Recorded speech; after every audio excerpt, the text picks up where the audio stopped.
ప్రభువుకి మహిమ కలుగునుగాక. మీ అందరికీ హృదయపూర్వకమైన వందనాలు. ఒకసారి ఒక వార్తను చదివినప్పుడు, ఒక మాటను విన్నప్పుడు నాకు చాలా సంతోషం అనిపించింది. ఓసారి ఓ తల్లట ఆమె తన పసిబిడ్డ కొరకు దొంగతనం చేసిందట. ఏం చేసింది? దొంగతనం చేసింది.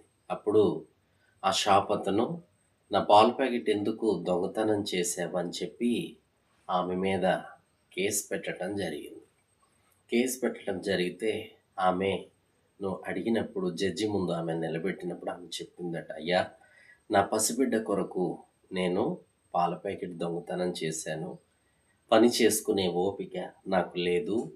నా బిడ్డ ఆకలి తీర్చడానికి నేను అలా ఆ పని చేశాను. నన్ను క్షమించండి. నాకు శిక్ష వేస్తారా?" అని చెప్పి ఆమె చెప్పటం జరిగిందట. "ఎందుకు మరి నువ్వు ఇలా చేశావు? ఏదో ఒక